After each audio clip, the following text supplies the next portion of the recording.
Élevé, la plateforme de l'heure. Le 4 avec votre boy Tony. Shout out Larry derrière la cam. Élevé. Bienvenue sur la plateforme Élevé, la plateforme de l'heure. Aujourd'hui avec le 4.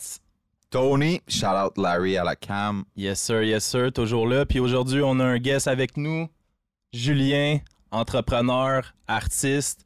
Je pense qu'on va avoir une belle conversation, apprendre des trucs. Il a fait des moves à l'extérieur, travaillé avec des collaborations d'artistes pour les vêtements.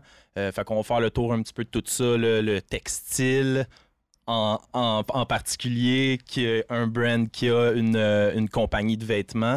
Puis c'est ça. Comment ça va aujourd'hui, Julien? Ça va bien, toi? Yes sir, ça va. Il fait beau. On est bon. Puis toi, Tony? Ça va. Hey, il y a une semaine, on avait un cold d'hiver quand on sortait le soir. Puis là, je pense qu'il faisait pas mal chaud cet été. Hein? C'est cet débile. été pour la dernière semaine. Là, on dirait que c'est le grand chaud qui retourne avant le grand froid, disons-le. Toujours les surprises de septembre. Exactement. On sait plus comment s'habiller. C'est ça.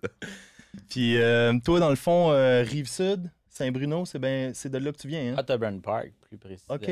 Je sais pas si tu connais. Non, comme, c'est ça. c'est collé sur Mont-Saint-Hilaire, dans le fond. OK. J'ai grandi là. C'est Belleuil, Mont-Saint-Hilaire, Otterburn Park.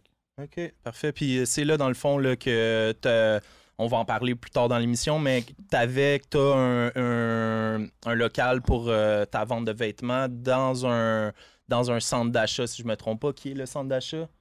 Au promenade Saint-Bruno, oui. OK, parfait. Mais tu sais, avant ça, il y a eu bien des affaires, là, pour être honnête. Dans le fond, j'ai commencé à vendre des vêtements, là, j'avais 20 ans. Ben c'est ça, je voulais partir un peu de là J'ai pour 32. nous situer, savoir qu'est-ce que tu fais en ce moment. Ouais. Tu es un gars qui est dans le textile, tu es un entrepreneur. On a entendu tes chansons, des beaux vidéoclips aussi, tout ça. Je veux qu'on fasse le point, mais je voulais en parler là, pour que les gens puissent te situer, comprendre un peu ce que tu fais. Mais je voulais savoir justement, comme toi qui viens de la Rive-Sud, nous on est tous des gars de la Rive-Nord, la culture, que ce soit la musique, le style, les vêtements, comment c'est arrivé un peu dans ta vie? Tu sais, nous, pour nous donner l'analogie sur la Rive-Nord, on le sait qu'on est toujours un petit peu en retard.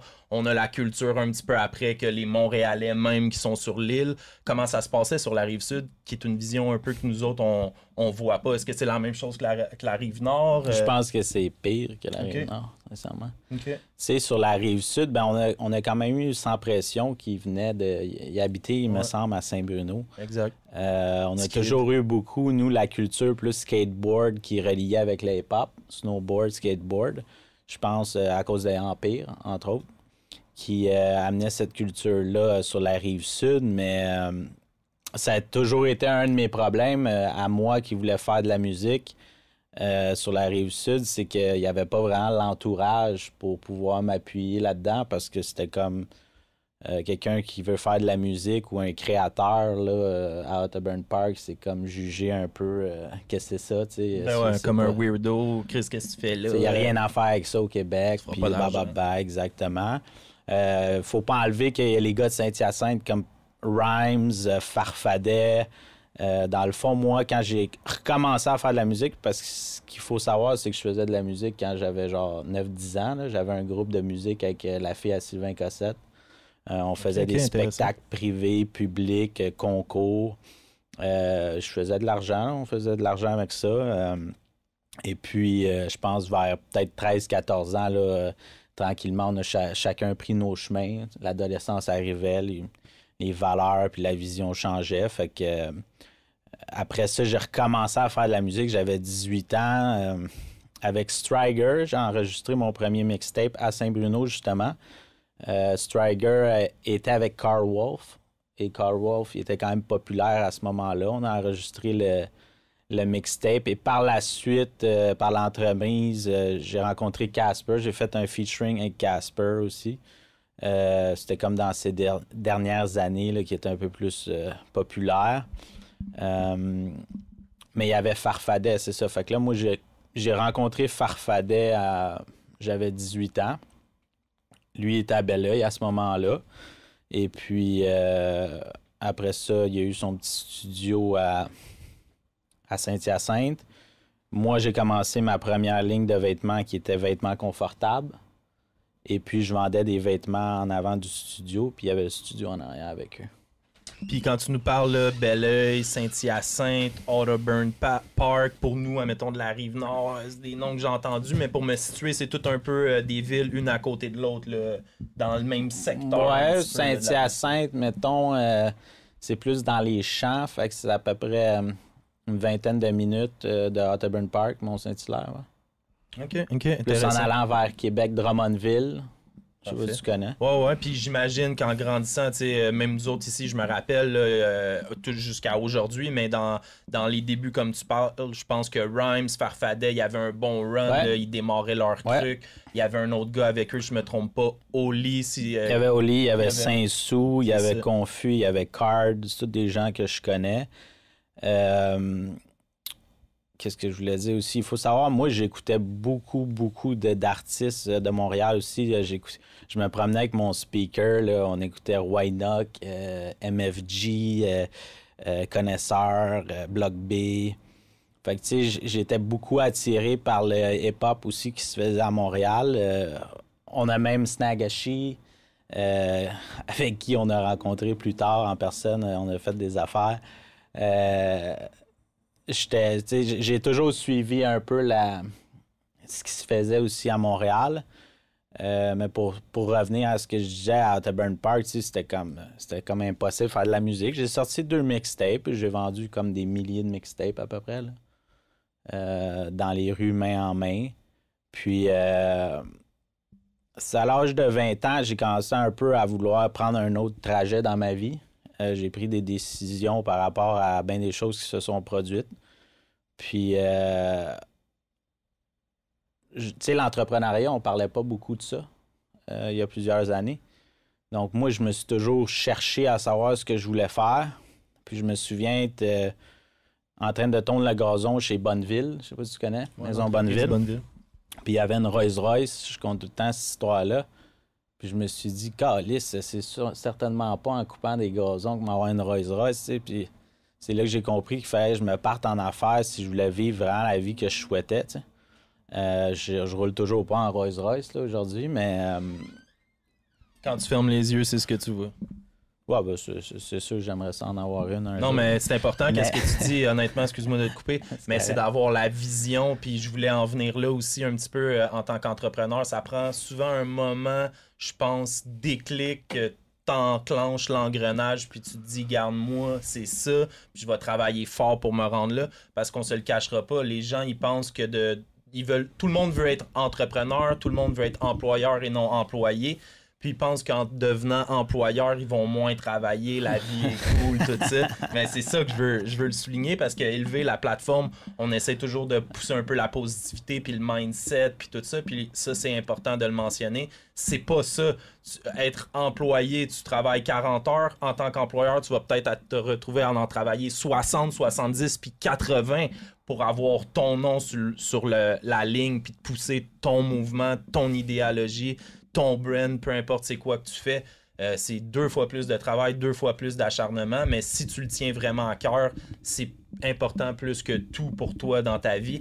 Mais il y a toujours un petit moment déclic, puis je voulais en venir là avec toi. C'est quoi qui t'avait inspiré à pousser ça, l'entrepreneuriat? Moi, j'en ai déjà parlé dans le podcast. Mes parents qui ont parti une compagnie de paysagement quand j'avais 11, 12, 13 ans. Puis après ça, j'ai travaillé comme 10 ans avec eux autres. C'est eux qui ont implanté cette graine-là dans ma tête. Oui, c'est peut-être juste une compagnie de paysagement, mais il y a les mêmes bases dans tout business, d'aller chercher une clientèle, de faire des estimés, de faire un job, de parler avec ton client, de trouver la demande, de la combler. Tu sais, c'est la même chose un peu dans tout. Après ça, tu l'appliques dans qu'est-ce que tu es, mais je voulais qu'on en parle. Fait que toi, tu dis c'est en coupant des gazons, la Rolls-Royce, c'est un peu ça là, qui t'a alimenté puis qui t'a ouvert l'esprit là, à devenir entrepreneur. Puis après ça, c'est quoi les premiers pas que tu as pris vers ça, admettons, que tu peux te rappeler, minime qu'il soit? Après ça, c'était de trouver c'était quoi que je ferais.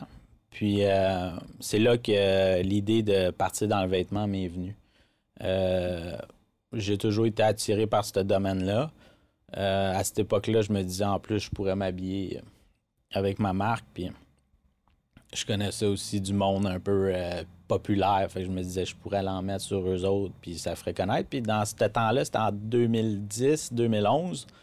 Fait que Walk-In commençait à être populaire. C'était un peu aussi l'arrivée d'Instagram, puis Facebook qui était utilisé pour commencer à faire propulser ton brand. Fait que c'était une avenue facile pour pouvoir démarrer, tu sais.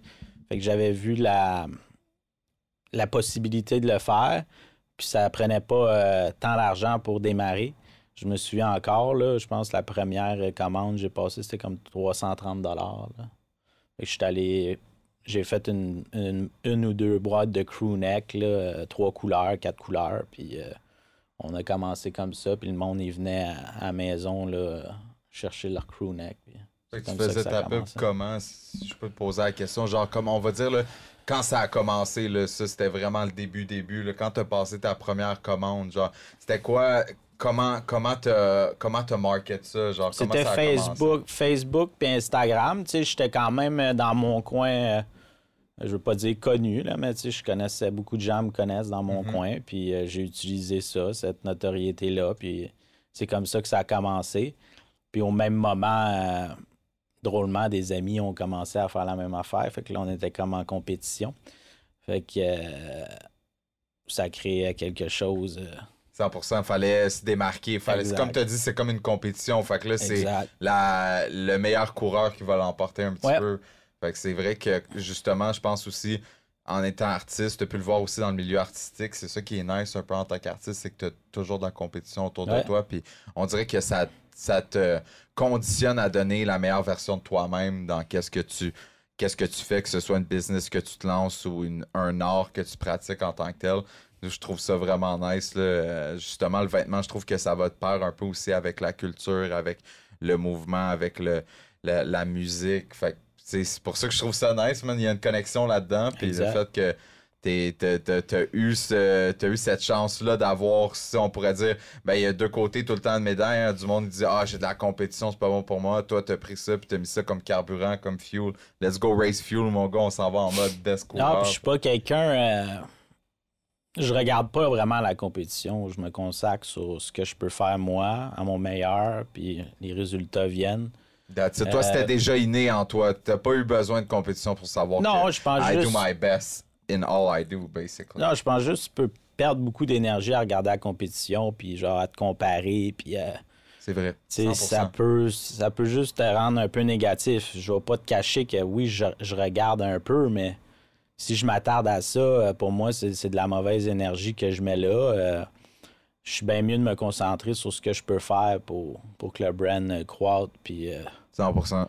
mettre toute mon énergie là-dessus. Ouais, puis des fois, on focus trop sur la compétition, sur ce que les autres font, puis ça va changer un peu notre manière de faire, tu sais. Puis si on avait déjà une idée au départ, elle peut être super bonne, mais tu ne l'as pas appliquée. Puis là, tu te fies un peu sur les autres. Puis finalement, tu dérives ton idée pour aller rejoindre un marché qui fonctionne déjà. Ce qui est la sauce pas mal que beaucoup les artistes font. Puis même toute entreprise en ce moment, ils reprennent toujours quelque chose qui existe déjà. Je trouve que c'est une chose présentement que les gens sont plus créatifs. C'est vrai. Les gens font juste se copier. Si lui l'a fait, là, je suis capable de le faire meilleur. Puis c'est comme... Il y a plus de... Il n'y a pas beaucoup de gens qui sont créatifs. C'est juste de la réplique, que ce soit de la musique, que ce soit n'importe quoi. Je pense que, on a parlé des réseaux sociaux, ça a apporté beaucoup de bien, beaucoup de visibilité, mais ça a apporté, comme toute chose, du négatif, je crois. Puis c'est que tout le monde peut voir en temps réel ce qui se passe. Fait que là, tu peux aller voir autant la musique, les vêtements, peu importe quoi. Puis tu te dis, ça marche, ça c'est le son qui marche. Tu sais même pas si ça marche. C'est ça l'affaire en plus avec les réseaux sociaux. Les gens voient des likes, ils voient des vues, ils voient quelque chose qui est un peu une illusion. Puis en bout de ligne, la réalité, tu la connais pas vraiment. 100%. Il y en a là, qui coulent présentement, là, puis... tout le monde pensait qu'il roulait tellement, puis ci, puis ça. T'sais. Même moi, je me souviens, je suis allé au Franco le 15 juin dernier, puis on me disait « on te voit partout, tout va bien », puis ça allait pas si bien que ça. Là, quelques semaines après, justement, il a fallu fermer les portes. On s'est fait pousser dehors, par les promenades Saint-Bruno, mais ça, c'est un autre sujet. Mais, tu sais, je trouve des fois, c'est tellement de l'illusion, ce qu'on voit sur les réseaux sociaux et ce qui est la réalité, là, pour vrai. Il faut faire attention à ça. C'est vrai, 100%. Puis je pense que aussi, je suis curieux de savoir ton take là-dessus. Est-ce que tu penses que, exemple, une pièce de vêtement, c'est un peu comme une voiture dans un sens? On parle pas pour tout le monde, mais exemple, souvent, il y a des gens, ils vont... J'ai entendu Gary Vaynerchuk dire ça à un moment donné, puis il disait, souvent, les gens vont acheter une certaine marque de véhicule pour comme être vu comme une certaine, genre, comme, comment je pourrais dire ça? Une certaine partie de la société, que ça a un certain statut. Ben, je peux te dire qu'une affaire que j'ai remarquée dans la dernière année, les gens sont vendus sans même le savoir. Sont vendus aux grosses entreprises. Apple, par exemple. Zara, Uniqlo. En ce moment, ce qui est... Gucci, ils achètent des marques, pensant que c'est super cool. Puis, tu sais, ça n'a pas vraiment de valeur. Là. Le seul que t'enrichis, c'est le go au bout. Là. Mais les gens, je pense, sont un peu inconscients de ça. Le consommateur ne pense pas vraiment à ça. Mais c'est vraiment la difficulté présentement, comme moi j'ai eu et que j'ai, c'est d'être indépendant. Les gens n'encouragent plus les entreprises indépendantes. Puis je pense même pas c'est parce qu'ils le veulent pas, c'est qu'ils sont tellement brainwashés tout le temps dans la matrice. Là.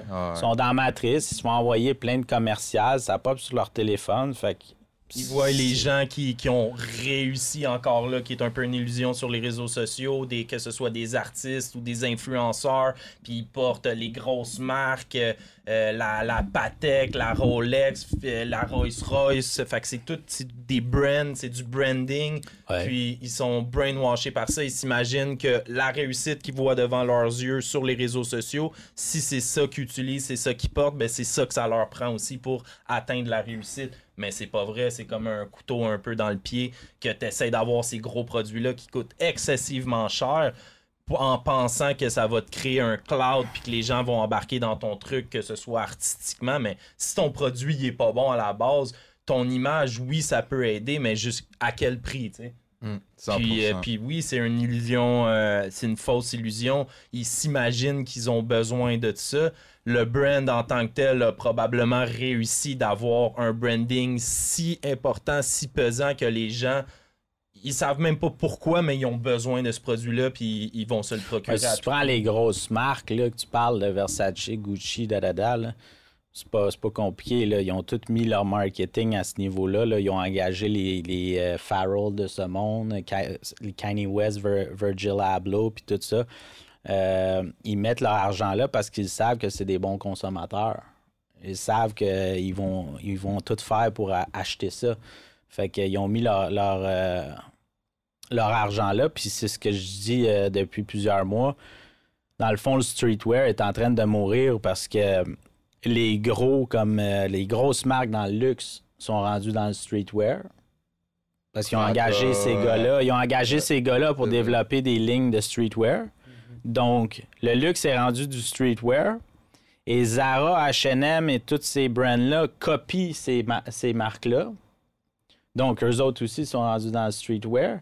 Avant, le streetwear, c'était niché. Là. C'était les skateboarders, les snowboarders, les hip-hop. Au Simons, là, quand t'allais dans la section streetwear, il y avait Jab et ces marques-là. Exact, mais là, c'est rendu, tu sais, ils ont des graphic tees, ils ont de tout. Simons se sont appropriés le style aussi. 100%. Je pense que c'est un peu aussi le reflet de la culture en ce moment. Tu sais, on l'a dit depuis une dizaine d'années à peu près. Le hip-hop, le rap, la culture urbaine domine et à une échelle internationale. Fait que je pense que le vêtement l'a compris puis essaie de refléter ça aussi. Les riches l'ont compris puis c'est pour ça qu'ils investissent là-dedans. Là, exactement. Puis je suis curieux de savoir question textile. On va parler question qualité. On va prendre exemple un t-shirt. On va comparer exemple t-shirt, pas les vestes parce que des vestes, il y a tellement de nuances puis de variétés. Mais exemple, on parle d'un simple t-shirt, on va dire exemple Prada, Versace. On s'entend, Versace sont nice, ils ont des beaux modèles, ils ont des beaux... Ça leur coûte pas plus cher qu'un autre brand, c'est ça que tu veux dire? Ben, ma question en fait, c'est est-ce que c'est vraiment... de meilleure qualité? Non. Est-ce que c'est meilleure qualité? Est-ce qu'il y a genre quelque chose qu'ils utilisent qui... Non. C'est vraiment le genre... Ben, c'est sûr, si tu compares à un Blue Notes ou whatever it is, là, Mais non. On va dire en termes de prix. On va prendre un chandail plain, OK? Ben, plain, on va dire en termes de qualité. Ça leur coûte le même prix à peu près. Ah ouais? Ben ouais. Ah ouais? À moins qu'il y ait plus de détails.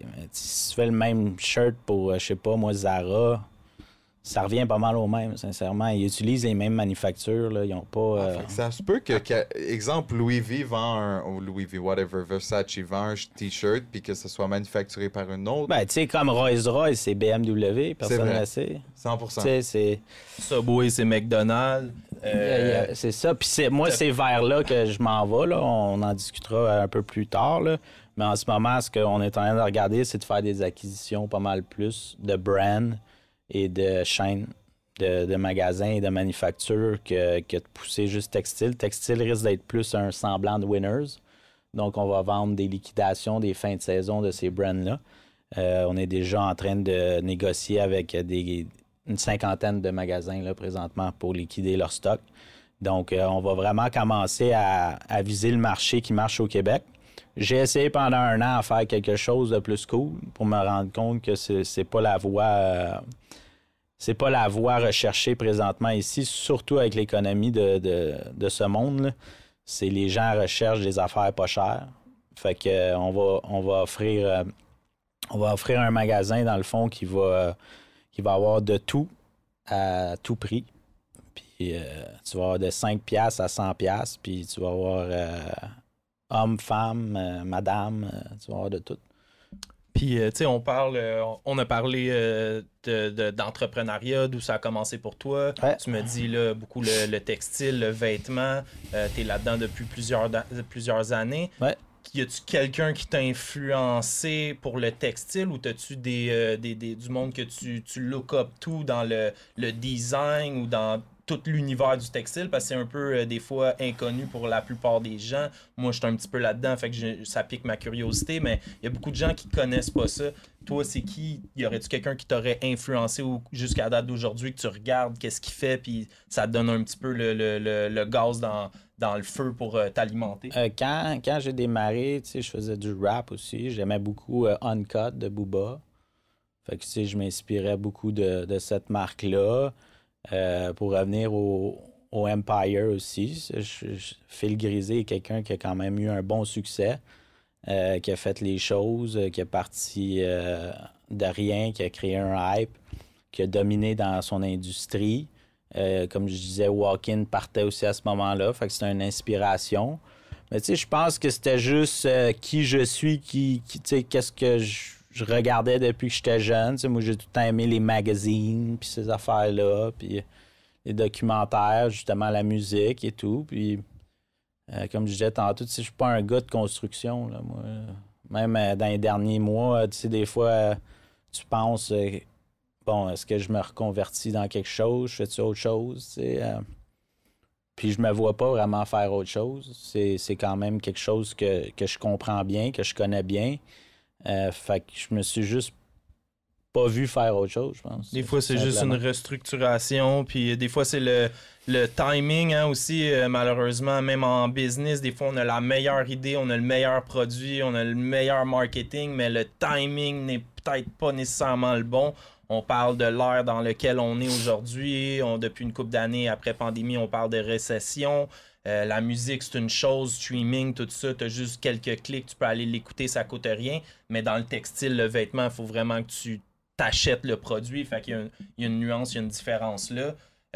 Les gens, malheureusement, oui, sont prêts des fois, comme tu dis, à aller acheter du Versace, du Prada, tout ça, des grosses marques, à je sais pas combien la pièce de vêtement, puis ils vont hésiter d'acheter quelque chose québécois qui est le quart du prix. Ben, c'est parce que ces gens qui consomment ça, ils veulent être cool. Puis là, si toi, t'es pas assez cool, ils vont attendre que tu sois cool pour être cool de l'acheter. Fait que c'est comme une bataille. C'est une bataille, tu sais. Puis là, après ça, tu vas aller chercher la masse générale, tu n'iras pas chercher parce que ils se voient pas porter tes affaires. Fait que là, tu as juste une petite niche entre les deux que tu es capable d'aller chercher. Tu sais. 100%. D'où tu parlais, justement, excuse-moi, je vais peut-être te couper, justement, un peu la restructuration que tu parlais d'approcher les grandes marques puis d'avoir justement textile que ça pourrait être exact comme un Winners. Moi, je trouve que c'est vraiment une approche gagnante puis c'est un très bon move en termes de business parce que souvent, le problème avec, on parle du monde, monsieur, madame, tout le monde, c'est qu'ils aiment aller voir ce qu'ils connaissent. Exact. Qu'est-ce qu'ils connaissent pas? Surtout au Québec. Exact. Surtout. Parce que j'avais beaucoup de gens de l'extérieur qui rentraient dans la boutique. France, États-Unis, j'ai eu Allemagne, c'était beaucoup de Londres. Beaucoup de gens qui... ils rentraient parce que c'est différent, cette boutique-là. Mais le Québécois n'est pas comme ça. Le Québécois a peur de la nouveauté, a peur de... moi, je suis pas comme ça. Je suis totalement le contraire. Puis à un moment donné, dans les dernières semaines, je me suis dit, gars, ça fait 30 ans que j'essaie de me battre contre ça, d'essayer de véhiculer ma façon de voir les choses, mais c'est comme se battre contre un monstre. C'est mieux de t'adapter au marché. T'sais. Exactement, 100%. Puis je pense que c'est une sage décision, puis c'est un wise business move pour de vrai, parce que c'est ça, souvent les gens... Tu sais, c'est différent en Europe. On dirait qu'en Europe, le monde a une différente mentalité, surtout par rapport à la mode. Tantôt, on parlait justement qui est avancé un petit peu plus sur l'autre, mais je trouve que l'Europe ont vraiment comme ce côté-là avant-gardiste un peu dans la mode, puis ils n'ont pas peur d'oser. Puis la même chose pour le public, on dirait qu'il y a plus de monde qui sont portés à aller, genre justement, comme tu parlais, les petites boutiques, etc. Comme je suis sûr qu'en Europe, là, on va dire en France, etc., tu aurais eu beaucoup de Français qui seraient venus à ta boutique puis venaient voir, mais on dirait qu'ici, je sais pas si c'est juste pour le Québec, parce que Québec, Ontario, I guess, là, je pense en Ontario, je remarque que là. c'est toujours les mêmes magasins souvent, puis la seule chose qui varie des fois, ça va être des magasins, des pot shops là, qui vont varier, qui vont être différents, là, parce qu'ils n'ont pas leur... là-bas, c'est pas comme la SQDC, tout le monde a leur licence, mais pour en revenir à ce qu'on disait, je pense que le average, la plupart du monde autour de nous, le monde que j'ai rencontré, ils aiment ça avoir quelque chose qu'ils peuvent rely on, qui savent que ils ont déjà fait affaire avec... Tu sais, Winners, c'est une formule gagnante, là, je veux dire, on dirait que le monde, il rentre dans le magasin. C'est le plus gros détaillant au Canada. Ah ouais, ça, je le savais pas, puis c'est nice que tu le soulignes, parce que j'ai l'impression que quand tu t'en vas chez Winners... c'est Lululemon, Canada Goose et Winners aussi. OK. Mais Winners est un détaillant. Lululemon, oui, ils ont des marques, mais je la vois plus comme une marque. Mais... c'est vraiment intéressant. C'est ça. Parce moi, qu'est-ce que ça me fait penser dans qu'est-ce que tu dis, puis on le voit dans beaucoup de choses, on le voit artistiquement, avec la musique, on le voit sur plein de points. Au Québec, on a beaucoup le syndrome du petit peuple. Ça date pas depuis hier, ça date depuis toujours. On nous a pointé du doigt, on nous a dit qu'on était des moins que rien, on a été des employés et non des employeurs. Toute la majoritaire partie du début du Québec, c'était les Canadiens, les anglophones qui contrôlaient les business. Fait qu'on s'est fait beaucoup pointer du doigt, puis je pense que à partir de là, on a comme perdu un petit peu notre sens de se valoriser en tant que Québécois. Peut-être je me trompe, mais on le voit même dans la musique. Oui, on a des Céline qui ont rayonné mondialement, mais les exceptions sont moindres, puis on a de la misère à avoir quelqu'un qui réussit ici, que ce soit dans le textile, dans la musique, en entrepreneuriat, puis que les gens supportent. Souvent, il faut que quelqu'un de l'extérieur nous reconnaisse, nous amène mondialement, internationalement, pour qu'après ça, on soit reconnu ici au Québec. Exact. Je trouve ça vraiment plate, cette mentalité-là. On dit la mentalité du petit peuple. C'est ce que je voulais dire là, dans un peu le Québec. Moi, c'est comme ça que je le vois. Je suis québécois. J'ai pas peur de me le cacher, mais je comprends aussi la réalité. Je pense que c'est beaucoup ça qui se passe. On le voit encore aujourd'hui avec la musique. C'est difficile. Longtemps, le rap montréalais se prenait pour des Français. Là, tranquillement, on trouve notre identité. Puis je pense que c'est ça. Le Québec va rayonner internationalement quand il sera plus gêné de qui est, de se montrer vraiment sur sa vraie forme, qu'on est diversifié ici, multi-ethnique, dans notre façon de parler, dans notre musique, dans nos vêtements, dans notre nourriture. On est reconnu mondialement pour nos plats, nos restaurants, mais c'est pas nécessairement des plats québécois, c'est pas du pâté chinois puis je sais pas quoi qu'on mange, c'est des plats culturellement diversifiés puis qui nous font rayonner internationalement, un peu comme New York, un peu comme Paris, mais malheureusement ici ça prend toujours un peu plus de temps parce qu'en plus on est une population qui est petite. Puis dans cette population, on est divisé francophone, anglophone. On a toujours de la misère à trouver notre place. Puis là, c'est intéressant de t'entendre parler que même dans le textile, ça se reflète. On le voit. C'est dans tout. Juste moi d'avoir ouvert un magasin dans mon secteur, c'est sur la Rive-Sud. Écoute, ça n'avait pas de bon sens là, de voir des gens avec qui tu as grandi ou que tu as travaillé des années ou qui t'esquivent ou qui sont pas capables de rentrer checker ta boutique, qui sont pas c'est un peu désolant de voir ça. Je trouve ça pathétique, même. Ça, on le dit souvent, là, c'est le crab mentality un petit peu, que les gens, ils t'aiment jusqu'à temps que tu rayonnes plus qu'eux autres. Puis là, ils se sentent comme dans l'adversité un petit peu. Puis que là, tu fais mieux qu'eux. T'étais le fun quand t'étais comme eux autres. Mais là, quand t'essayes des trucs, pas dire que t'es meilleur, c'est pas ça le but. Mais dire que t'essayes des trucs, que t'as peut-être trouvé ta voie, eux autres l'ont pas trouvé. Il y a de la jalousie là-dedans, ils diront pas. Tout de suite, c'était... pourquoi tu fais pas juste en ligne? Pourquoi tu as ouvert un magasin? Pourquoi tu sais, les gens, ils parlent en ligne. En ligne, là, c'est 12 %.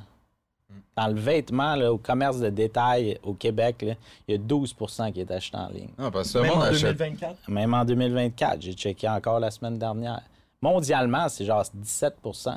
Le monde, ils veulent essayer. Le monde va encore en magasin. Là, c'est pas fini. Là. C'est parce qu'Amazon existe, Sushi...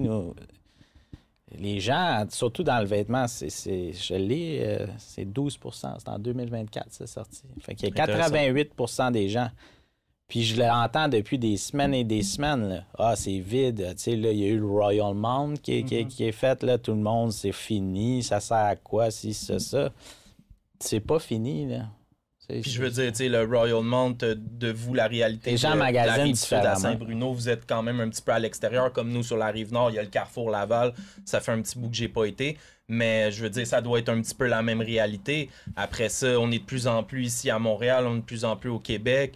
Tu sais, il y a des moments aussi, je le sais que pendant le temps des fêtes, il doit y avoir un plus gros achalandage, mais ça serait quoi un peu la différence, tu pourrais dire, d'avoir un magasin dans un centre commercial comparativement peut-être un local indépendant là, sur une rue, pignon sur rue, on va dire, comme les gens appellent? Dans le fond, c'est quand même très bon d'être dans un centre commercial. Ce qui arrive présentement, c'est que les centres commerciaux demandent trop cher.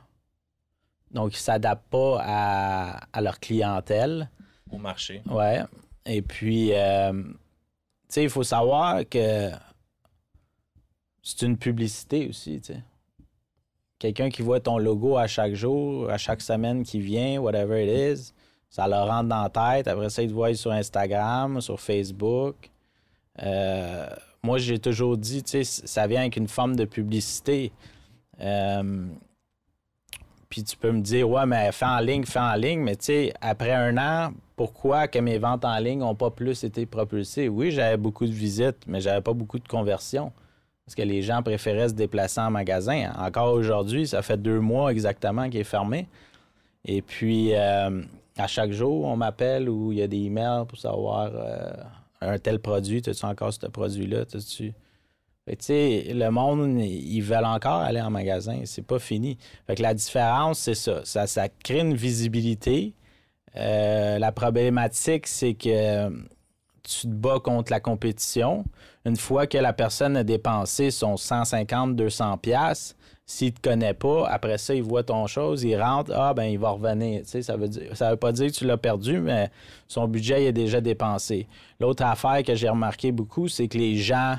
Ils savent déjà ce qu'ils s'en vont chercher parce qu'ils l'ont regardé sur Internet. Ouais, c'est vrai. Fait qu'ils s'enlignent déjà, ils savent déjà où c'est qu'ils s'en vont, ils savent déjà ce qu'ils s'en vont chercher. Puis si tu es chanceux, tu vas aller les chercher de cette manière-là. Mais être juste sur un coin d'une rue, je suis pas sûr à 100%. Tant que ton nom n'est pas fait. Parce que ça serait ma vision des choses. Une fois que le nom est vraiment fait, ça serait d'acheter des bâtisses puis de mettre le magasin... Mettons, proche, justement, dans un Winners, là, tu sais, des fois, tu vois comme un outlet, là. Smart Center. Ouais, genre... tu vas avoir McDonald's, tu vas avoir toutes les Best Buy, T'es pas nécessairement dans les promenades, mais où tu es dans un show, puis tu achètes ton emplacement. Puis je sais que tu as fait une collaboration textile avec la merch de Farfadet, un artiste que tu as parlé justement dernièrement, là, qui vient de la Rive-Sud, de Saint-Hyacinthe pour être exact. Puis qu'est-ce que tu penses un peu de ça, les collaborations des artistes avec des brands? Je sais que c'est une affaire, on le voit beaucoup aux États-Unis. La merch de chaque artiste est faite par un gros designer. Tu as parlé de Virgil tantôt, qui le faisait beaucoup avec beaucoup d'artistes sans nécessairement qu'on le sache, mais il y a un designer derrière ça. Est-ce que tu penses que les artistes ici à Montréal ont pas nécessairement cette vision-là d'amener leurs produits, leur merch à un autre niveau? Je pense que ça se fait tranquillement. Là. Tu commences à voir les gars qui sortent des bières, qui sortent des boissons, qui sortent de la merch. Ça se fait tranquillement. Je peux pas dire que ça se fait pas. Je pense que ça pourrait se faire encore mieux. Aussi des endorsement deals.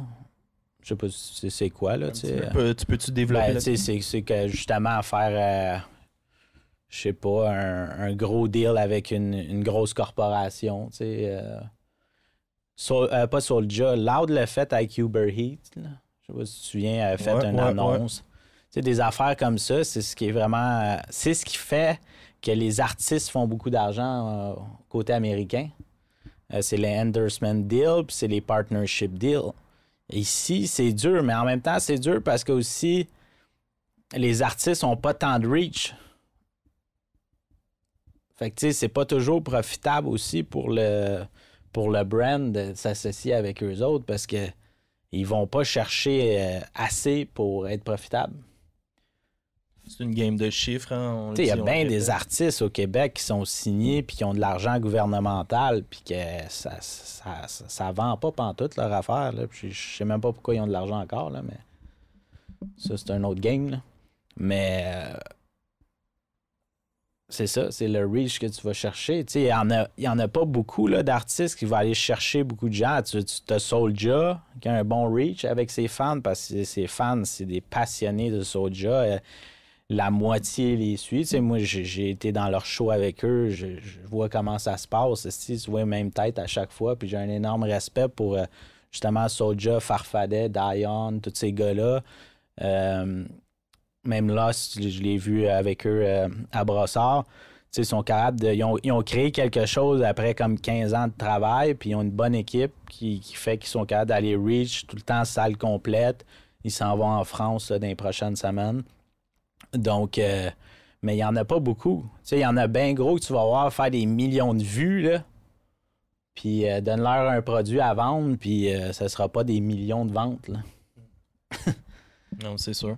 Il y en a qui sont même pas capables de remplir des salles puis ils ont des millions de streams puis de vues. Là. C'est vrai, je pense à avoir une communauté solide puis avoir de l'engagement aussi au niveau de ton fanbase. Puis, tu sais, ça, c'est une bonne question aussi. Je me pose en parlant de ça. Toi, comment t'as fait pour reach ton engagement? Si t'aurais un conseil à donner pour le moment à la maison, avoir plus d'engagement en tant qu'un artiste qui essaie d'avoir plus des fans qui tu sais, parce que l'analogie est toujours là entre, tu sais, la musique en étant un artiste puis en ayant du monde qui ta communauté te suit puis tout, puis tu nous parlais justement tantôt quand tu disais quand tu as commencé.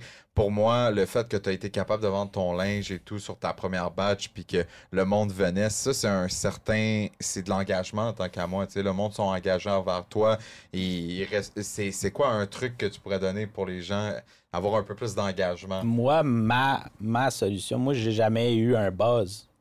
Tu sais, j'étais allé à l'émission Dans l'œil du dragon. OK. J'ai un buzz 3 mois, mais tu sais, même avant ça a tout le temps été... J'ai été consistant. Tu sais, on me l'a dit plein de fois, là, plein de monde, autant proche et non proche, m'a dit que moi, ma force, c'est que je suis consistant, tu sais. Je vais toujours continuer, Des fois, je vais backer un peu, comme là, en ce moment. Depuis 2 mois, moi, je pense à ma vie, je marche, je parle avec du monde, je regarde les opportunités, des solutions... Je vais même pas au gym. J'ai pas le goût de forcer là, en ce moment. J'ai juste le goût de healing. Puis il faut que... Puis de respirer, puis de repenser à ma vie, puis de voir tout ça. Tu sais, j'ai vécu une relation de 5 ans avec quelqu'un. On s'est séparés il y a 1 an. Puis je travaillais, tu sais. Je datais des filles dans la dernière année, puis... j'avais pas réglé ces affaires-là non plus. Là. Il fallait que je prenne du temps à réfléchir à tout ça. Mais je pense que c'est juste d'être consistant. C'est la meilleure façon. Puis les gens aiment ça de voir quelqu'un qui est consistant parce que est discipliné, parce que c'est pas donné à tout le monde. 100%. Tu sais, va au gym, va au gym, va au gym. C'est bien beau là, au gym, là, mais c'est pas juste ça. C'est un tout d'être consistant. Là. C'est pas juste d'aller au gym. Tu vas au gym, mais tu sniffes à chaque soir. Ça marche pas, c'est vrai, 100%. C'est ce que j'allais dire. C'est la consistance, mais l'équilibre aussi. Tu sais, oui, on est entrepreneur ou artiste ou peu importe quoi. On met notre corps et âme sur nos projets pour que ça se développe, ça marche, mais des fois, on néglige nos vies personnelles, notre santé mentale et physique. Puis tu le dis, de prendre des marches, de prendre du temps pour soi. La santé mentale. De s'informer. De s'informer, de parler, d'avoir des conversations. Des fois, tu trouves pas une solution, mais ça te guérit. 5 minutes, parler avec un ami, un membre de la famille, ou même des fois, quelqu'un que tu connais pas, ils peuvent te dire des mots. Des fois, c'est pas une réponse que tu attendais, mais c'est des mots que tu n'avais pas entendus, que tu avais besoin. Puis dans la guérison, c'est très important parce qu'après ça, comment tu peux verser on va vous donner l'analogie de verser de l'eau dans un verre d'eau, mais si ton récipient il est vide, tu n'as plus rien à donner dans les verres d'eau. Tu essaies de créer de la musique, tu essaies de créer des vêtements ou de faire fleurir ton entreprise, mais tu n'as pas d'énergie, tu n'as pas... Moi, la vie m'a juste arrêté depuis 2 mois. Là, ça commence, là, je commence à avoir du mouvement, là. Mais ça bougeait plus. Je pouvais bien essayer n'importe quoi et c'était bloqué. Il n'y avait rien qui bougeait. J'étais comme tabarnak. Fait que ça m'a dit, gars, il faut que tu arrêtes. Là. La vie t'a dit d'arrêter. Puis ça, j'ai appris ça. T'sais, moi, j'ai été en thérapie il y a 10 ans. Ça fait 10 ans que je consomme plus. Je bois plus. Puis je fais pas de drogue dure non plus. Je vais fumer de temps en temps. T'sais. Mais j'ai appris avec ça à m'écouter puis à prendre le temps. Puis... c'est super important, apprendre à parler, justement, à trouver quand ça va pas ou quand ça va bien aussi, de trouver des outils. J'ai appris ça dans les 10 dernières années de ma vie. Fait que il faut pouvoir utiliser ces outils-là dans les bons et moins bons moments. Puis en ce moment, c'est ça, quand tu essaies tout, puis j'ai roulé là, pendant la dernière année, je travaillais à chaque jour, là. Puis j'arrêtais pas. Puis comme je dis, tu sais, j'avais pas réglé certaines affaires, j'avais juste mis ça de côté, tu sais. Fait que là, ça m'a fait comprendre qu'il fallait que je prenne le temps de réfléchir un peu à ce que je voulais là, pour les prochaines années, de me restructurer. J'adore la musique, c'est une chose que j'aime beaucoup, mais c'est pas toujours dans mes valeurs, le monde de l'industrie. Fait que j'aime sortir un projet de temps en temps, mais je suis pas sûr que je vais faire une carrière à moins d'un miracle, là. Je pense que je suis plus fait pour justement rouler mes business puis me concentrer là-dessus. Puis j'ai toujours voulu faire de l'acquisition d'entreprises. En ce moment, avec l'économie, il y a beaucoup d'entreprises qui vont se mettre en vente. Puis c'est le temps de trouver les bons deals parce que des fois, tu peux faire « gars, je m'en vais à Québec aujourd'hui pour ça ». Fait que c'est le temps que tu peux être en pouvoir de négociation. Parce que là, les gens sont comme tannés, sont écœurés. C'est là que tu peux rentrer puis d'être capable de sortir avec un deal sans avoir besoin de mettre vraiment beaucoup d'argent. T'sais. Ouais, puis il y a beaucoup de ces entreprises-là, de ces grosses business-là qui ont marché fort ultérieurement dans les années passées puis qui se retrouvent en ce moment avec des CEO ou des directeurs artistiques ou des directeurs... grosso modo, qui sont, on va dire, des têtes blanches, qui sont vieux. Nous, on est jeunes, c'est nous l'avenir. La relève, on est juste entre les deux. On n'est plus, on va dire, jeunes, on n'est pas des adolescents, on n'est plus des jeunes adultes, on est des adultes. C'est nous qui avons la vision en ce moment. On sait ce qui se passe dans la culture. On a vu ce qui s'est passé avant. On a une idée un petit peu de qu'est-ce qui s'en vient. Puis c'est à nous, je pense, de faire le shift un peu dans tout ça. Les grosses entreprises, souvent, ils vont prendre nos idées puis ils vont essayer de les flipper à leur manière. Mais un moment donné, ça te prend quand même la tête qu'il y a eu, cette idée-là, parce que tu vas peut-être partir sur un bon cran, mais après ça, est-ce que tu vas être capable de le garder? Nous autres, on est des visionnaires. Veux pas, les entrepreneurs, c'est ça à la base. Déjà, pour créer une entreprise, il faut que tu aies une vision puis que tu la concrétises sans rien. Il n'y a rien devant toi, tu crées quelque chose, puis après ça, tu trouves un public, tu trouves un marketing, puis tu crées ta propre sauce. Mais je pense qu'ils ont besoin un peu de ça. Après ça, est-ce qu'ils se l'avouent? Est-ce qu'ils se l'avouent pas? Est-ce qu'ils vont de l'avant avec ça? La plupart, il y a trop d'ego, ils veulent pas le faire. Mais on est dans la génération plus vieille que nous sont très durs. Hein? Ils nous écoutent pas.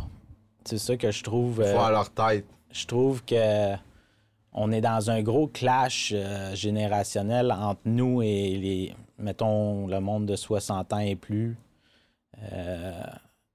Ils connaissent tout, puis nos idées sont un peu toujours, on dirait, farfelues pour eux, puis on faisait ça avant, on l'a déjà fait, c'est plus comme avant. Comme en construction, sur l'entente. Au lieu de trouver la petite solution, puis c'est comme toujours ci, puis ça. Puis en ce moment, si on est un peu dans le trouble, on va se le dire, c'est un peu à cause de cette génération-là aussi, mais ça, ils veulent pas se l'avouer, puis ils le diront pas, mais eux, ils ont profité, là. Ils ont profité de la croissance, ils ont profité du développement. Là, mettons, on va aller à 1970 à aujourd'hui. Là, ça a développé en esti. Là. Après ça, nous, on arrive dans un milieu qui tout est saturé. Puis il faut faire notre place. Puis là, à chaque fois, tu arrives. Oui, il y a plein d'outils, comme on parlait des réseaux sociaux. Tu peux arriver avec une super idée, mais comme je dis tout le temps, ça, c'est comme la loto. Là, c'est le jackpot. Là. Si tu arrives avec ça, tant mieux. Là. Mais la réalité, c'est que tu peux faire aussi beaucoup de vues, beaucoup de streaming ou avoir beaucoup d'attention sur toi sur les réseaux sociaux. Ouais. Mais c'est la manière de trouver de monétiser ça après. ça me fait capoter. C'est pas la même chose. Là. C'est comme de la poudre aux yeux un petit peu. Les gens, il y en a plein qui savent pas comment le monétiser. T'sais.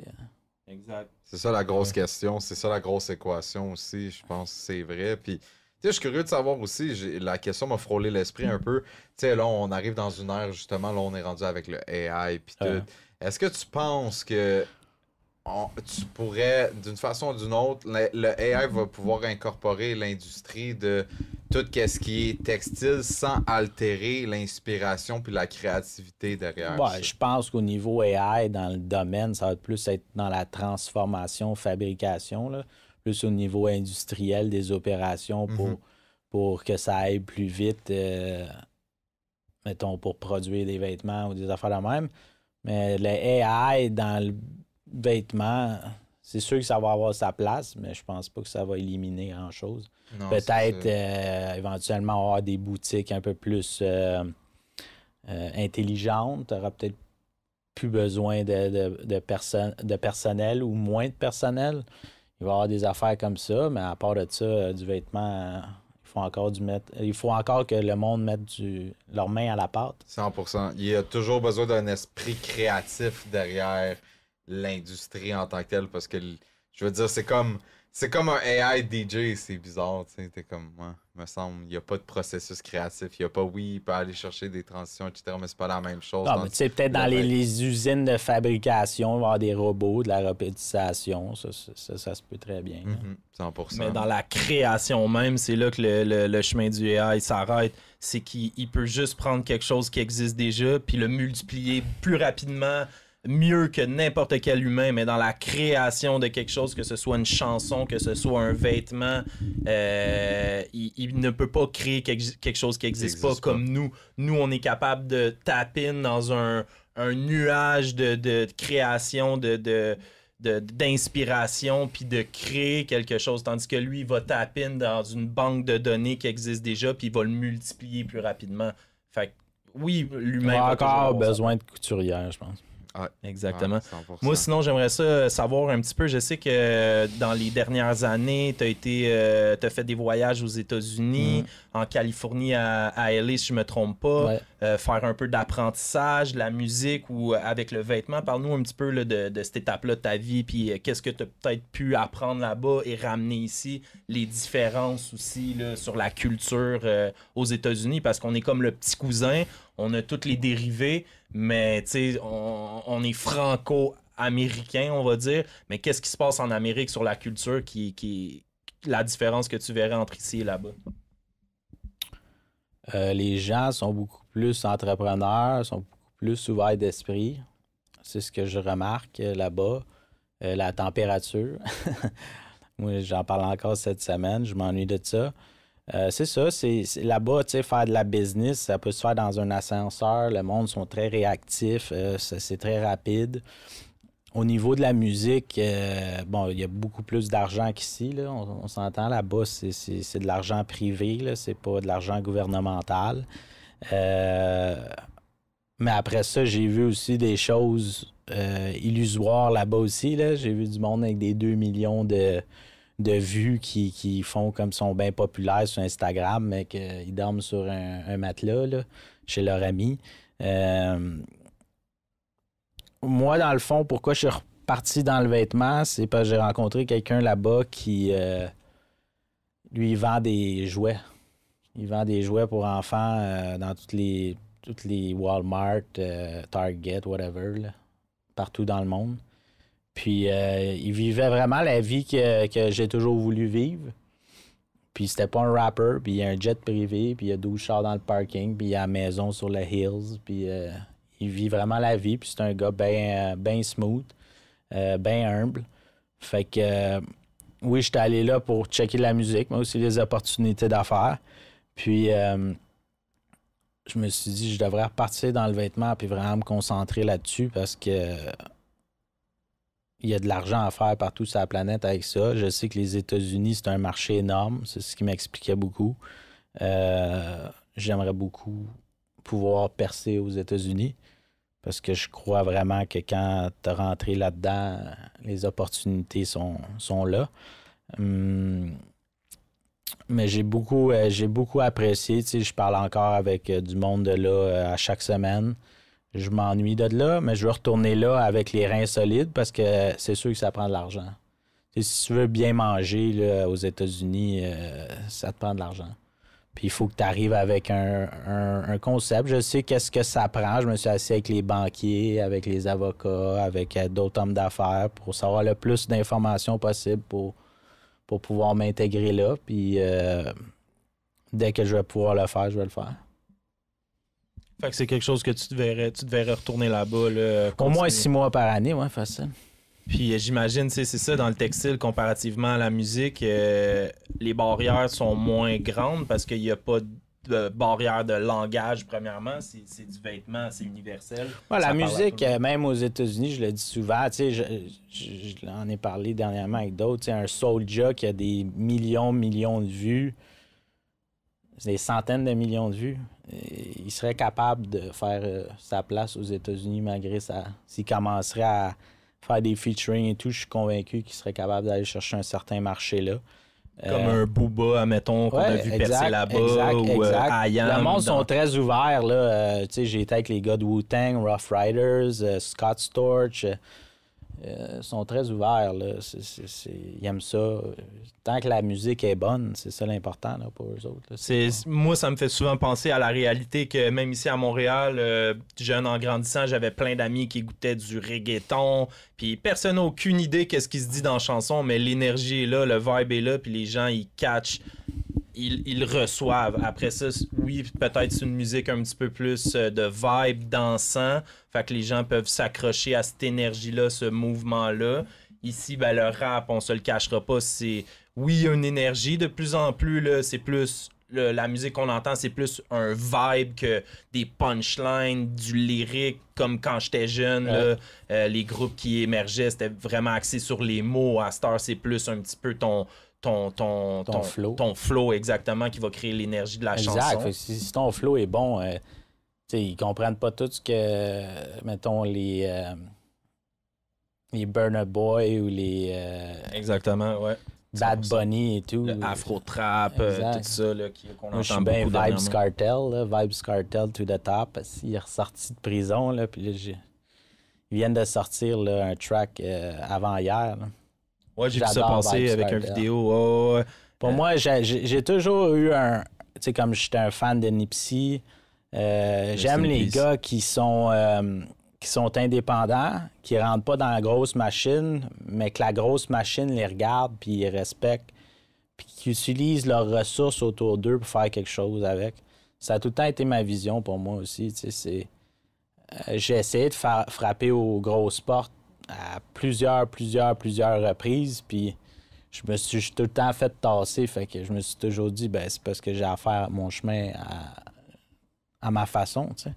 Puis j'ai beaucoup de respect. J'ai tout le temps suivi les artistes ou les entrepreneurs comme ça, tu sais. Je trouve ça cool de voir des personnes indépendantes parce qu'encore, comme on disait tantôt, des fois, il peut y avoir l'autre qui a, je sais pas moi, 100 millions de vues, puis l'autre qui en a 1 million, mais le gars qui a 1 million de vues, il a plus de reach que l'autre qui a 100 millions parce qu'il a un bon fanbase.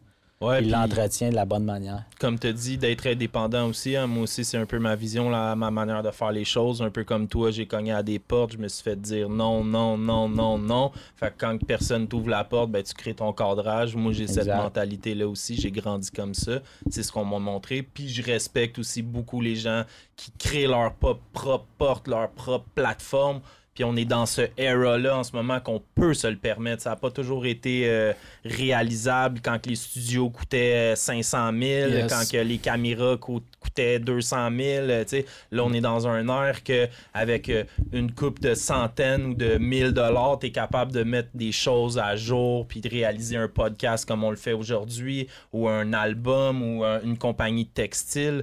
Puis c'est important, hein? C'est souvent des gens comme nous qui font avancer la culture. Après ça, profitablement, c'est souvent les plus gros qui empochent.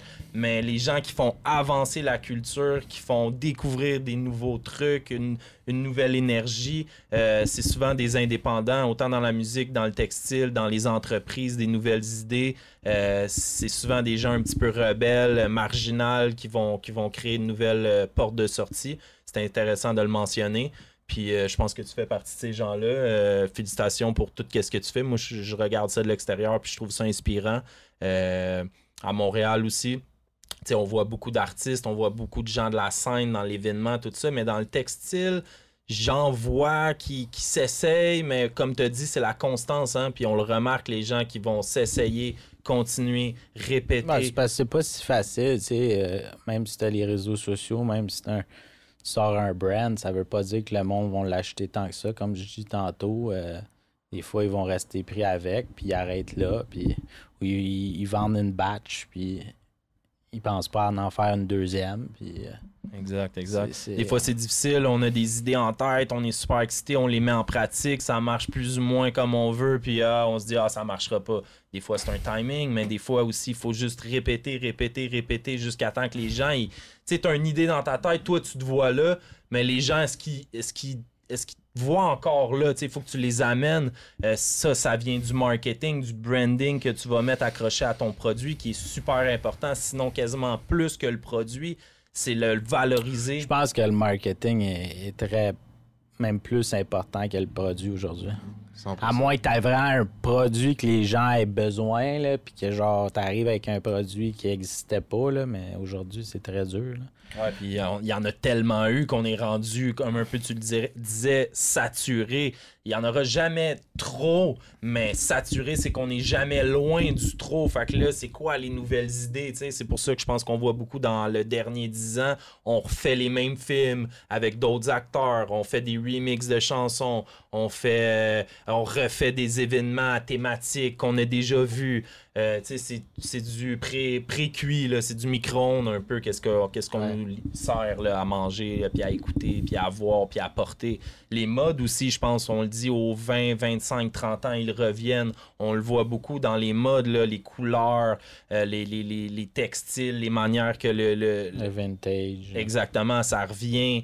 Les lunettes, les chapeaux, les souliers, les bottes, on le voit, ça revient, l'énergie revient.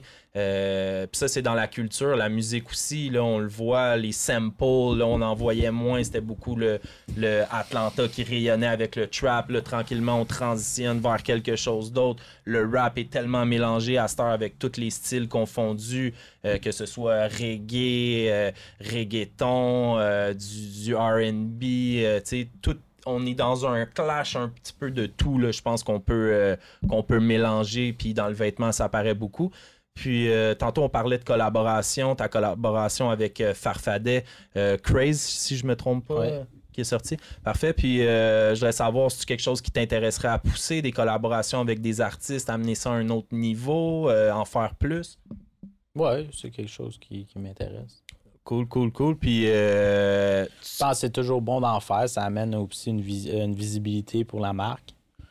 Puis, ça rend service aussi à l'artiste ou le sportif ou whatever. Je pense que c'est juste bon pour le game, hein? Puis c'est des collaborations. Tu sais, oui, il y a des collaborations entre artistes, mais la culture est plus grande que ça. Qu'on fasse un podcast aujourd'hui avec toi ou avec un autre artiste, qu'un artiste fasse une collaboration avec un textile.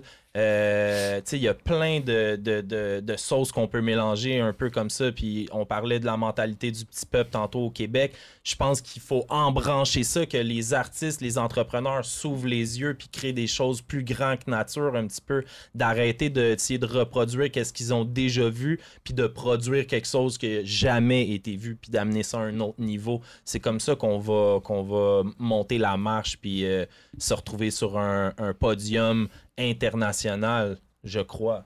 Puis, shout-out à ce que tu fais. Il en faut des comme toi, des entrepreneurs, des gars qui lâchent pas. Moi, ça m'inspire parce que je pense avoir cette graine-là aussi en moi. Puis de voir d'autres mondes pouvoir le faire, ben, c'est inspirant. Puis ça donne de l'énergie parce que tu l'as dit, c'est pas toujours facile. On se met en question. On passe du temps, de l'énergie puis de l'argent aussi là-dedans pour mettre ça devant les gens. Mes parents, moi, souvent, ils me comprennent pas pourquoi je veux faire ça. C'est 2 personnes qui ont travaillé pour le gouvernement toute leur vie. T'sais. Puis ça me demande pourquoi je veux me casser la tête de même. Pourquoi tu vas pas juste chercher un job. Mais là-dedans, le plus gros accomplissement que je fais en étant entrepreneur, c'est mon développement personnel. C'est comment je grandis personnellement par rapport à tous ces événements-là qui peuvent se passer. Les 5 dernières années ont été très, très spéciales. C'était une montagne russe, là, sincèrement. Il y a eu la COVID. Puis c'est un peu ce qui a coûté, malheureusement, mon couple. Moi, j'étais très impliqué à essayer de faire rouler mes affaires. Puis elle avait ses affaires aussi. Mais je ne regrette rien. C'est ça, je dis tout le temps. J'ai fait faillite, moi, pendant la pandémie. Là. Puis, il a fallu que je reparte, pas de crédit, pas rien, j'en ai toujours pas. Là, ça a été, je me suis fait encore rentrer dedans il y a 2 mois. Puis, il y a bien du monde qui est dans mes souliers. Il s'effondrait. Ouais, pour vrai, ouais. C'est pas toujours le fun, mais comme je dis tout le temps, je suis pas malheureux. Je suis vraiment pas malheureux parce que je vois toujours le bout, je sais. Je sais que quelque chose de bon s'en vient. Je sais pas quel jour, j'ai hâte qu'il arrive, là. Mais je sais très bien que des bonnes choses s'en viennent. Je suis entouré. Tu sais, je rencontre tout le temps au travers de toutes ces expériences-là d'autres personnes, Tu sais, il y a toujours du nouveau monde. Moi, quand mon magasin a commencé à moins bien aller, là, il y a 2 personnes qui sont atterries dans ma vie. Ils s'appellent, pour m'aider là-dedans, ils s'appellent Richard puis Pauline. Richard puis Pauline, ça fait 40 ans qu'ils sont dans le vêtement, 30-40 ans. Mes grands-parents qui sont décédés aujourd'hui s'appelaient Richard puis Pauline. Des fois, c'est des signes. C'est un drôle de... Mais moi, je l'avais même pas réalisé. C'est mon père, quand j'ai dit hier, j'étais avec Richard puis Pauline, il m'a regardé comme Richard puis Pauline, c'est drôle, ça. Puis ça m'a fait dire, gars, t'es sur le bon chemin, tu sais. Moi, je regarde ces affaires-là, c'est les signes, je regarde, il y en a qui peuvent dire, il est fou, c'est pas grave, là. J'ai toujours eu des signes dans ma vie qui m'ont dit de continuer. Puis, je suis convaincu qu'à un moment donné, je vais avoir... Je dis souvent, j'ai pas ce que je voudrais matériellement, financièrement, présentement dans ma vie, mais je suis quand même assez où c'est que je voudrais dans ma vie. Tu sais, j'ai le choix de faire ce que je veux à chaque jour. Ça, puis, c'est le beau cadeau du monde. Puis, ouais, c'est vraiment un beau cadeau. Tu sais, moi, au lieu d'acheter une maison ou un condo ou d'avoir une famille, je veux une famille. Ça fait partie d'un de mes rêves. J'aimerais ça avoir une belle grande famille. Puis, au lieu de m'hypothéquer dans une maison, ben, je me suis hypothéqué dans mes projets. C'est ça le contraire. T'sais. Moi, je me suis endetté avec mes projets. Il y en a qui s'endettent avec une maison, une piscine, un chien, un chat, puis blablabla. Mais aujourd'hui encore, je m'assois avec des amis qui ont mon âge, puis ils me le disent eux-mêmes que sont pas plus heureux, puis même que des fois, ils lâcheraient tout, mais qu'ils peuvent pas parce qu'ils sont pris avec tout ça. Fait que la différence que j'ai, c'est que moi, je peux vivre de ce que j'aime, même s'il y a des bouts très durs, mais il y a d'autres bouts qui sont le fun, puis c'est ça qui m'amène à continuer de le faire. C'est ça la vie de l'entrepreneuriat puis d'être entrepreneur. Hein? Il y a des bouts le fun, il y a des bouts le moins le fun. Le monde qui regarde de l'autre côté de ça, il trouve ça bien cool. Ah, ça a l'air exceptionnel. Il ne voit pas l'envers de la médaille des fois qui est mise en demeure, qui est douloureux. Exactement. Ça. Mais il y a de la souffrance derrière chaque entreprise. Blood, sweat and tears, comme ils disent. Puis c'est l'acharnement. Il y a personne qui a tout cru dans le bec ou qui they got it all figured out avant que ça commence. T'sais. Il faut que tu fasses ton cheminement, il faut que tu fasses ton parcours, tes apprentissages. Je pense, pour vrai, tous ceux que j'ai regardés qui ont eu un succès, là, à part, on va tout le temps dire les exceptions qui ont un buzz, et même encore, si tu regardes tout leur background, là, habituellement, là, ça prend tout à peu près 15 ans avant vraiment qu'ils soient reconnus dans ce qu'ils font, puis ci, puis ça. Là. Regarde Lil Wayne, ça a pris 15 ans. Regarde Drake avant vraiment d'être reconnu, puis d'être fort, puis ça a pris... Nipsey que tu as mentionné tantôt. Tu parlais de Gary Vaynerchuk, tu parles des Grant Cardone, tu parles de tout... Andrew Tate, tu sais, le monde, il pense qu'il est sorti. Andrew Tate fait 20 ans qu'il court après ça. Là. Il n'est pas sorti de nulle part. Là.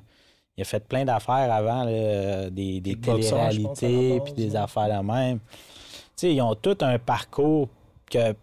Avant que ça explose là, aux yeux de tout le monde, ben, ils ont fait leurs petites affaires, puis petit à petit, puis à un moment donné...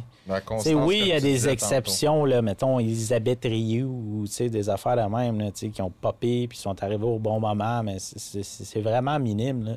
C'est le timing, puis dans l'acharnement, la beauté de la chose. Exactement. Gilbert, je voulais pas parler de lui, là, mais... Juste pour rire, là, ça a pris 15 ans là, avant qu'il vraiment il débloque. Il y en a plein, Ouais. Puis tu le mentionnes, Juste pour rire, Cirque du Soleil, qui sont sinon les plus grosses entreprises québécoises. Malheureusement, souvent après ça, c'est vendu aux Américains ou à quelque chose d'autre. On a de la misère à retenir nos business ici. Puis... Regarde Couche-Tard. Ouais. Regarde Couche-Tard. Dans le fond, ils sont en train de regarder pour acheter 86 000 dépanneurs en ce moment. Et Circle K, là, c'est tout ça là, au States, ça, dans le fond? Ben, Circle K, c'est déjà à lui. OK, c'est ça, 7-Eleven. Ça se peut-tu qu'il parle de ça? Il va essayer d'acheter 7-Eleven présentement. Mais tu sais, lui, à 31 ans, il y avait un... Excusez. C'est pas bon. Mais ouais, c'est ça, c'est dur des fois pour les entreprises québécoises. Hein? On les voit s'élever internationalement, puis après ça, ils sont pas capables de continuer. Ils veulent l'argent tout de suite, mais c'est la culture. Hein? C'est comme ça qu'on bâtit une culture en continuant puis en gardant nos entreprises ici, localement. C'est pas d'être selfish, mais c'est de générer aussi de l'argent qui peuvent être redistribués après ça. C'est parce qu'il n'y a personne pour les acheter au Québec. C'est la majorité du temps, c'est ça l'affaire. Puis j'en parle souvent, c'est que dis-moi, les milliardaires qui se sont créés dans les 20 dernières années, il n'y en a pas de nouveaux milliardaires, de jeunes milliardaires qui apparaissent. Il y a l'autre, là, il y a Luc Poirier, là, qui est pas loin de l'être, là, mais à part de ça, là, c'est les mêmes là, depuis. C'est Saputo, justement, les gars de Couche-Tard, Cirque du Soleil, tu vas avoir Mitch Garber, tu vas avoir les Desmarais, ces affaires-là. Mais...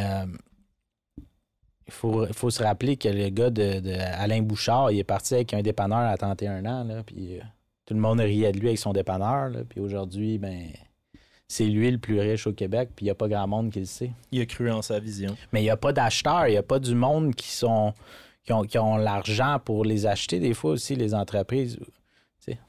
C'est aussi le problème. Regarde aussi, j'ai regardé hier, j'étais au barbier.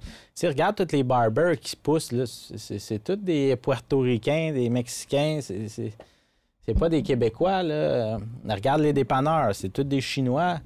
En même temps, on chiale, mais les Québécois veulent pas prendre ces risques-là. C'est vrai. Ils veulent pas le faire.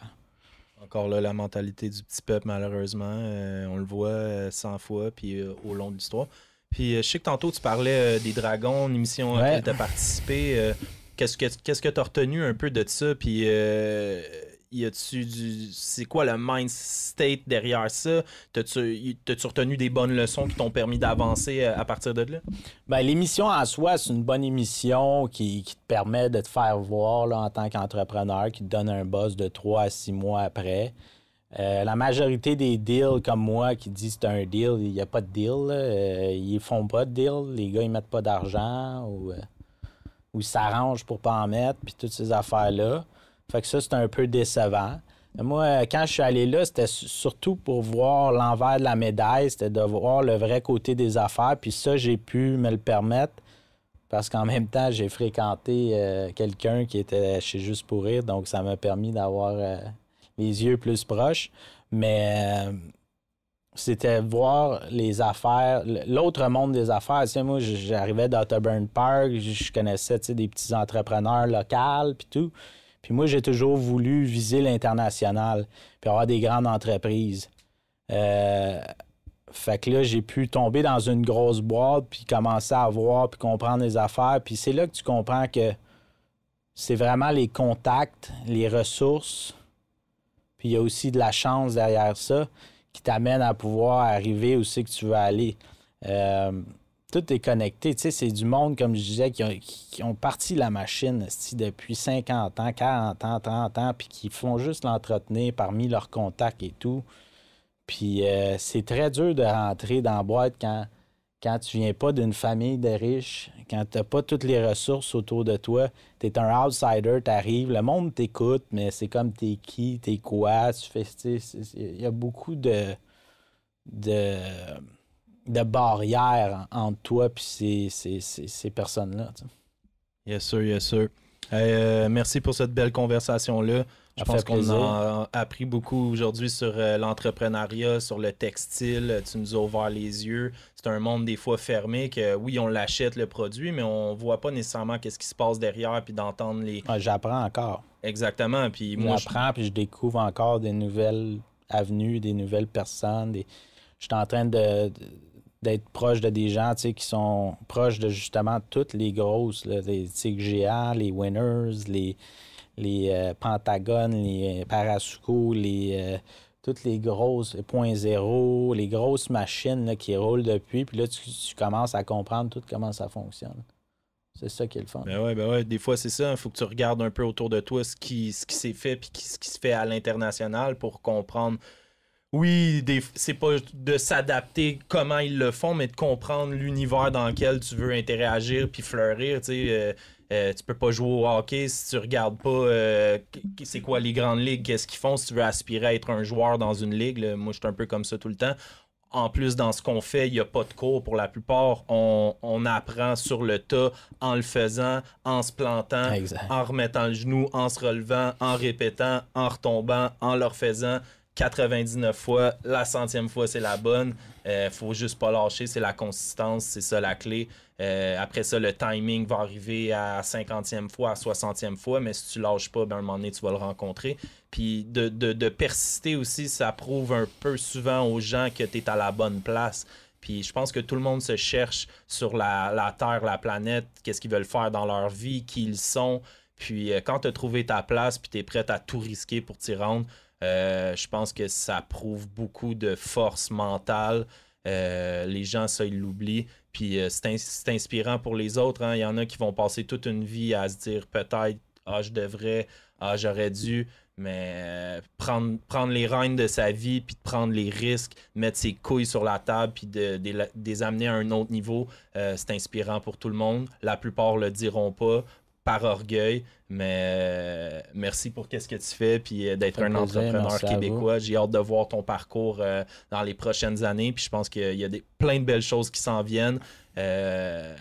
Merci beaucoup. Merci à vous. Merci. Élever la plateforme de l'or, comme vous le savez, avec le Cats. Tony. Puis aujourd'hui, on avait Julien de chez Textile. Yes, sir.